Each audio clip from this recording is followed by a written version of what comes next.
Hi, you're listening to Cultivate Curiosity, a podcast that inspires the next generation to stay curious. Cultivate Curiosity is brought to you by the Emerald Coast Science Center, a nonprofit interactive science museum in Fort Walton Beach, Florida. This podcast is for anyone curious about the world around them, because you never know what we'll talk about next.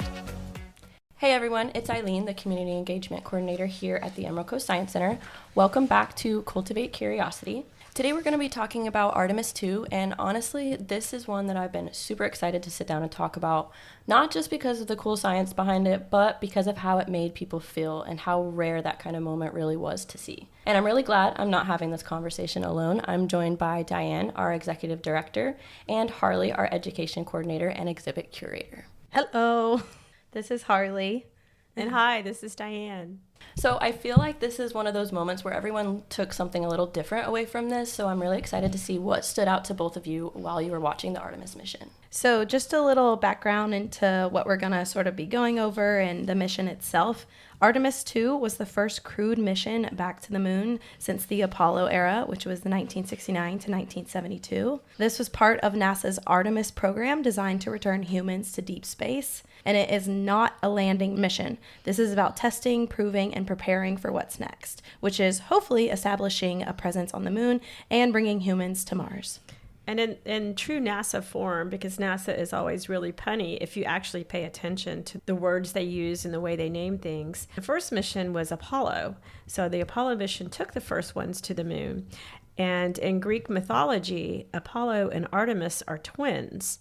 And Artemis, of course, is the female. Apollo is the male. As the story goes, Artemis was born first, and then she turned around and helped her mother in the delivery of Apollo. So I love that this is, NASA's kind of fun way, because when they originally started talking about this mission, they were very intentional about saying, we're going to send the first woman to the moon, and we're going to send the first person of color to the moon. And if you really want to see something that's powerful, you look at the pictures that show the Apollo astronauts and then compare them to the pictures of the Artemis astronaut group. And it is so much more reflective of who we are as human beings, because there's a little bit of everyone and a little bit of everything in that second picture that is absolutely lacking out of the first picture. So, and I just love that if you really pay attention closely to how NASA names things. One of my other favorite ones was when they named the probe that went to Jupiter Juno, because Juno was Jupiter's wife. And a lot of the moons of Jupiter are named after the different characters that he interacted with. So, of course, they're all named after gods and goddesses. And a lot of them were like his girlfriends. And so it was kind of funny to think, like, here NASA is sending Juno out to go check up on Jupiter and see what's going on out there, what he's been up to. So, again, it's a lot of different levels. Anytime that you think about this type of stuff or look at this stuff, there's just your basic, hey, we're going to go back to the moon kind of a thing. And then as you move into the next level, okay, hey, this is what we're trying to do. And hey, these are the people that are doing the things. And hey, this is the crew. And hey, this is the people in the background. And so, especially for Artemis, I feel like the deeper you dive into it, the absolutely more joyful it becomes. Mm-hmm. So, purposeful. And we've got a couple more of these missions before we actually land on the moon. Mm-hmm. So we have these other moments of joy that are just waiting for us to experience together. And we get to watch this on our TVs and our smartphones, which it was able to be viewed live in the past, but not the way it is today. Not with access to modern technology. And it's just honestly really, really cool that we got to watch all of it happen. So I was teaching my college class that night, the night of the launch, and it was 5:24 was when the launch window opened, and my class started at 6 o'clock. So I was in class. I had NASA TV on the big screen, and so as my students were filtering in until class actually started a few minutes after 6, that was what was playing in the background. And I was just a little bit shocked that how many of them had not been paying attention and didn't realize, that, hey, this is going to happen tonight. It's been funny to watch them as the mission was going on the following week, everybody talking about it and asking about it and everything. And I thought, oh, okay, yay. We just brought this little piece of this together. Also, I had the opportunity to share it with my students. So we've had a couple planetarium shows since Artemis happened. So obviously I can't help but talk about it. And there's either like half that are not really interested yet. And then there's another half of kids that watch the entire thing. But a lot of the kids didn't realize what the mission was actually aiming for. They really thought that it was just to go to the moon. Or didn't we already do that? Okay, is that not enough? Right? Just that to go isn't to the awesome. moon, is that not enough? So what was really cool was explaining to the kids that this wasn't just a mission to the moon. It wasn't just looking at the moon. This was proving that we can reliably send humans beyond low Earth orbit using something called orbital mechanics. So this is using other planets or other space objects' gravity to be able to travel further distances into space without using as much fuel. So this could mean so much for future space travel. We could go further than Mars. We could go further than we've ever imagined, all because we are trying to figure out different ways to get there or different objects we can use to push through further into space. And then if you think about Re-entry, did you guys watch Re-entry? Oh, them coming in. Yeah. That was absolutely insane. Yeah. I think that my heart dropped. And I felt like I couldn't breathe for the whole, I think Are they gonna make 6 minutes or so. I just couldn't breathe. It was really cool. So without Artemis II mission, these future missions that are hopefully going to take us to Mars, those wouldn't happen. So this is a big step, whether or not we've been to the moon before. We've walked on the moon before. We've even seen the dark side of the moon. That's not exactly what this mission was about.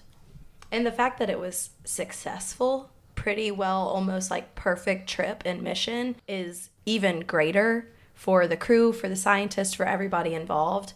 But even if it wasn't, it still would be very, very important and equally as important as well. I agree. And then we also have these amazing 4 people that were the crew. And we've heard of them, we've watched their lives, we've watched their interviews, but these 4 people made this mission a little bit different than our past missions. So we have Reed Wiseman. He was the commander of the mission, leading the crew and guiding the Orion spacecraft around the moon. Victor Glover was a pilot. He helped navigate and operate the spacecraft systems throughout the journey. He was also the first man of color to go that far into space.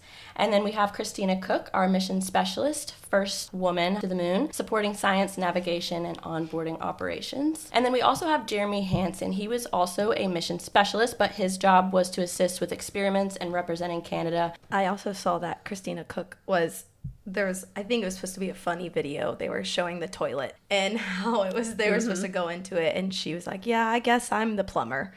Yeah, she actually was like, I'm proud to be the space plumber. Yeah. I was like, you go, girl. These 4 people have not only created an historic moment that we all got to see, but they also displayed some of the craziest camaraderie I have ever seen in my life. It was really cool to watch, but it was also moving. For a lot of people, and I think that's what got a lot of people more interested in it halfway through, was that why is everybody talking about these 4 people? What is so important about them? And then they got to see their stories. Some of them are parents. I think Christina has a dog. There was a great video on social media about when she got home and her dog was like, the dog greet you at the door videos. Yeah, that was super cute. I liked too that they were all 3 of the gentlemen were girl dads. So I thought that was really, really important. And now going to the moon is incredible, but we have just decided to name our newest hedgehog Victor. Oh, so yay. I'm sure that's an honor that if he ever found out about, he would be like, that's as cool as going to the Yeah. moon, right? Yeah. Having a hedgehog at the Emerald Coast Science Center named after me. But no, we did get a new hedgehog the other day, and we were definitely like, oh my gosh, we're going to name him Victor. That's going to be so Something cool. relevant. Yes, exactly. Absolutely. And hopefully I think when people see that and see the sign with his name on that, the idea is they'll be like that collective shared experience, and I think sometimes when you see things like that, you're like, oh yeah, I remember. That was Or really even cool. be like, oh, I know who that is. Or if you don't, you're like, who is this? Let me look this up. Let me Yeah. see why he was important, and then they get to experience it that way, which is still meaningful. Well, I think these 4 people are going to be like the collective people that we talk about. You can mention the name and everybody's going to recognize that. I think about the history of space travel, and you have a Sally Ride. Well, anybody can say Sally Ride and you automatically know who that person is. And side note, we got a new Python and her name is Sally Ride. So we're leaning into the space theme here. I think it's important for us too to think about like these people were the face of this. They were chosen to be the face of this huge mission, but it wasn't done alone. They had lots of people behind the scenes that helped make this happen, hundreds of people trying to make this happen. One person in particular is the launch director. Her name's Charlie Blackwell Thompson. She is also one of my friend's mom. Wow, that's cool. And she is the first woman launch director for a crewed mission at NASA. That's amazing. For this mission is insane. Did you guys see how many women were in that mission control room? Oh, Yes. absolutely. Yes. So great. Purposeful, important. So she is also, I met her at his wedding and all of us were so starstruck. We were like, can we talk to your mom? Can we please go talk to your mom? Autograph? And he was like, just go literally talk to her. We were like, okay. She's probably like, what's up? She's so nice. And I was like, I don't even know what to ask you. And then of course I went to bed that night and I was like, I should have asked her about this. I should have said this. Write it down for next time. Yeah, right. Super cool to know all of the like ceilings that were sort of like broken or crashed through to like make this mission possible and important for us right now. I think that's why everybody connected so well together with it, because anybody can watch something and be like, oh, that's really cool. But I felt like there was like Diane mentioned, a collective awe, a collective pride. And there's actually a name for that. It's called collective effervescence. And it's a feeling that you get when you're like at a concert or a religious, gathering or something really big that feels meaningful. And it was cool because this was on a global scale. So you get on Instagram, you get on TikTok, and it was just everywhere. You get on the internet, you get on anything, and it's there. So I think probably part of the reason for that was because of the diversity of the people. If it would have just been like an Apollo crew, 4 white males, I don't think you would have had that collective, oh, I can see myself in that.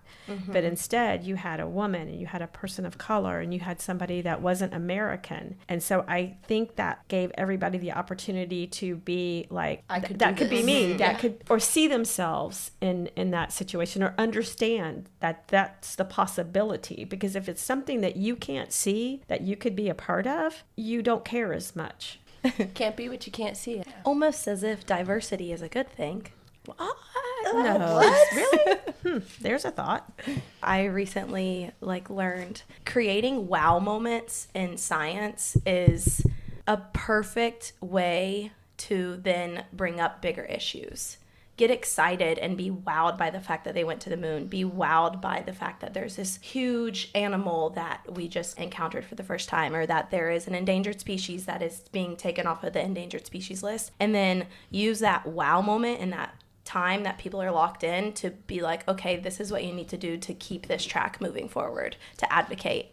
And I think that's what this is doing, and that's very important to be doing, especially in our space and education. Right, creating a positive core memory that they can take with them. Well, I think too was the ability of the camaraderie between this particular crew and how focused they were on their own shared experiences leading up to being on the mission, because it wasn't just about the 10 days that they spent together in space. It's been they've been together since 2023 or something when they named the crew, right?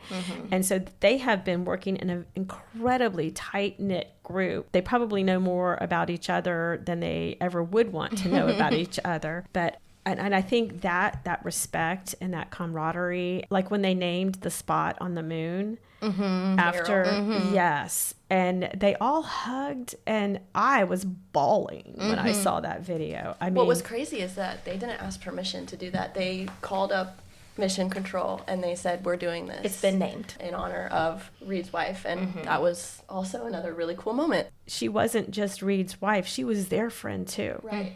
It meant something to every single one of them, not just him. I mean, isn't that what we should all be doing, is taking care of each other in that level? It was such a beautiful moment. It was. I enjoyed watching that. So you mentioned that they were so tightly packed together for such a long time. I've been watching some of these panel interviews where they're asked questions, and some of the answers are just funny, one, and two, really heartfelt. One of the things that I saw is that they were visibly uncomfortable being more than 10 feet apart from each other. The one panel, and he's like, wait, Jeremy, I haven't been this far away from you. You need to go. And he got up and stood over there and ran right next to him so that he could touch him. I feel better now. Come closer. Yeah. Yeah, they spent so much time together, and they bonded a lot over the 10 days and over the past couple of years during this mission. But when they came back, it didn't just end there. Mm-hmm. They talked about their love for each other, their love for humankind, their love for the future missions. And I think that's why they also stood out. Not just because of their minority or their diversity or what they accomplished, but how they treated each other as well. So, and what was the catchphrase, Moonjoy? And I think now if you say those two words together, you're going to be like, oh, I know exactly what you're talking about. You're talking about those 10 days, that ability to slice through everything else that was happening in the world, which was heavy and is still happening. Right. And you were just like overwhelmed by it all. But then you're like, but there's that little thing, that Moonjoy that shows me what we could do, what we can be, what's the best of us. Mm-hmm. And the best of us was on display in that Orion capsule. Mm-hmm. And on the people on the ground that were supporting and making sure that everything went well. That's the best of us. And Christina even said in her interview, you are a crew. Earth is a crew. Mm-hmm. Everything that we just accomplished, we all just did that. And what's crazy is that we talk about how much people are going to remember these phrases or these names. And one of the interviews before Artemis launched was them asking, what are your hopes for Artemis? And a couple of the astronauts actually said, our hope is that it's forgotten. Because if it's forgotten, Artemis II is forgotten, that means, one, it worked. Two, we have established a presence on the moon, and we've made it to Mars. This Artemis II mission will be so small in the grand scheme of things, and we hope it's forgotten.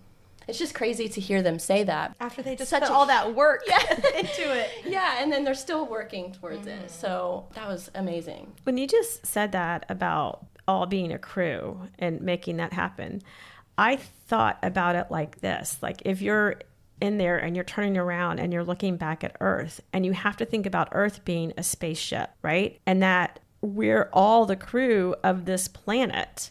And if we were all working together, imagine what our spaceship could accomplish. Mm-hmm. Imagine that we could have space and habitats for all forms of living creatures that are currently on the planet, and protect and save and care for our spaceship. I don't think we're being very good stewards of our spaceship right now. And so I would kind of like flip that and say, we're the crew of this spaceship Earth. And goals should be to be like those 4 astronauts that just climbed off of Orion. Mm-hmm. And goals should be for us to have as successful a mission on our spaceship Earth as they did. Yes. Think about the inspiration that's going to come for the next generation. The students that are in school right now watching those 4 astronauts, and then watching Artemis III and Artemis IV. And hopefully they will bring that same type of moon joy, but hopefully they'll let these kids think, well, what's possible? Because as science and technology progresses,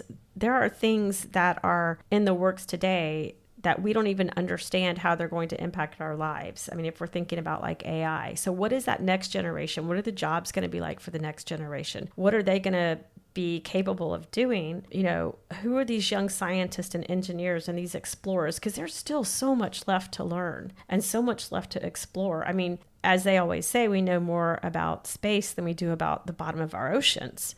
You know, so there's still stuff that needs to be accomplished here, mm-hmm. as well as out there. So hopefully this mission has set the goals for what science is capable of and what people working together and what these younger students can take from that, be inspired to continue the work and go forward with it all. Yeah, because look what we just did, you know? Well, and I think we did it scientifically, but I think we also did it in a way for like humanity. It didn't just, soulful. It wasn't just technical, right? Mm-hmm. It was something that was also, as you said, the effervescence piece of it. Mm-hmm. And you don't always get those two things together, but we definitely did. Mm-hmm. And that's what makes this one so unique and special. I agree. I also want to touch on something that Victor said, because this was so inspiring. It was a different perspective for sure. he got asked how he felt about being the first person of color going to the moon. He said, although I feel it's amazing that women can look up to Christina Cook and see that she's done something amazing, and brown boys and girls can look at me and see, wow, I can do that too. He really wanted to touch on the point that maybe one day when we think of these achievements, we think of for humanity and for each other and not necessarily focusing on that one thing. I think he took that question and made it, again, about all of humanity. And I just thought that was really inspiring because he could have used that time to bask in it a little more. And instead, he cared more about the humanity and what's going to happen next. So he was taking a long view. Yeah, he wanted to represent unity and humanity and the human race as a whole. And I think that was really powerful coming from the first person of color that went to the moon. So I just wanted to mention that. So Artemis II really did a lot. It reminded us that exploration just isn't about where we go. It's about who we become along the way. Until next time, keep exploring. Keep asking questions. And keep cultivating curiosity. Bye.